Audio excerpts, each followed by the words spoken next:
Kayo po ba naranasan nyo na makadalo ng tanggal?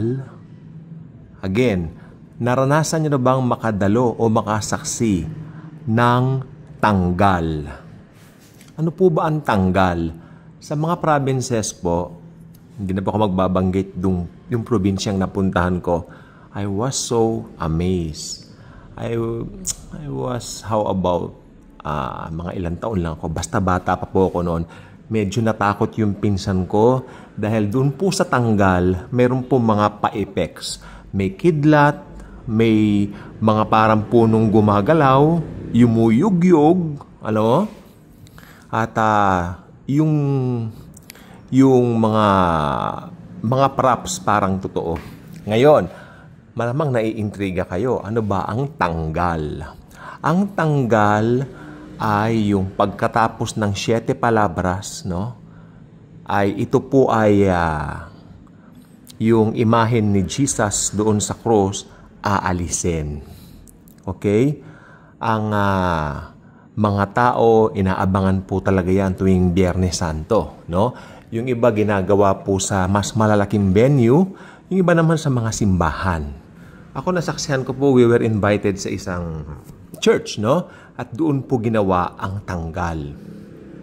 Sa tanggal, isa-isang aalisin yung kamay nung rebulto, nung statue ni Jesus, and then ihihiga po sa higaan.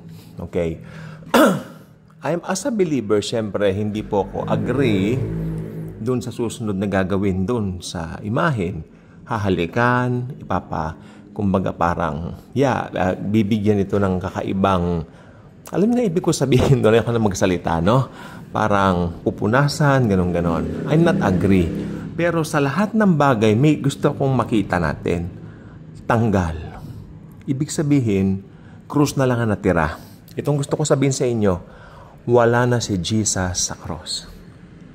Okay? 2,000 years ago, tinanggal siya sa cross. Ang nagtanggal si Joseph of Arimathea at saka si Nicodemo. Siguro ibang sundalo yung iba. At ang bangkay ng Panginoon during that time ay iniatang sa kandungan ng kanyang inang si Maria. Okay? So ito po yung Mother Dolorosa na tinatawag po nila. Okay? At yung mga bagay pong ganyan, ako po ay hindi ko po titignan yung side nila kasi alam naman ninyo, no? Ito po ay gawain pang rehilyon ng atin pong kinagis ng rehilyon. Pero tayo po mga Kristiyano kasi, it is finished, no? At ang importante, yung lesson na makukuha natin dito. Ang lesson na nakuha dito po talaga, maganda po yung pinakita ng tanggal kasi wala na si Kristo sa cross. And after 3 days, yung bangkay niya inilibing at nagbangon sa mga patay bilang unang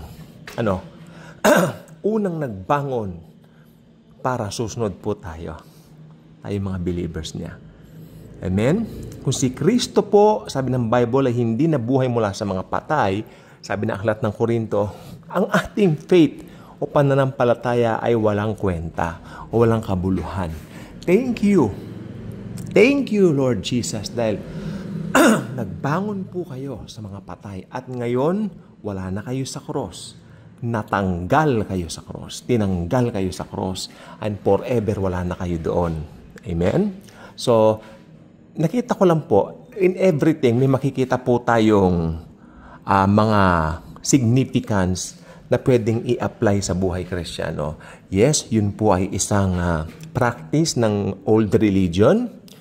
Kwento ko po sa inyo, nilagnat yung aking pinsan na 4 years old dahil grabe yung epekto, yung kulog, yung kidlat, tapos yung ulo nung Jesus doon na statue, gumagalaw. Parang totoong-totoo. Ito yung tipong pag ihihiga mo pala yon, pipikit yung mata. Tapos pag igagano mo, mumulagat.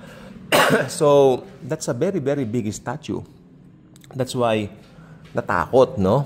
At, pero I was magti-teenager na rin ako noon eh. Siguro wala pa akong teenager, pero ang alam ko, naiintindihan ko na, okay, ganyan pala sa kanila. Meron pala silang tanggal-tanggal, no? At actually, inaabangan po yun dun sa province na sinasabi ko. They're really, really waiting for that. They can't wait for Good Friday, 3 p.m.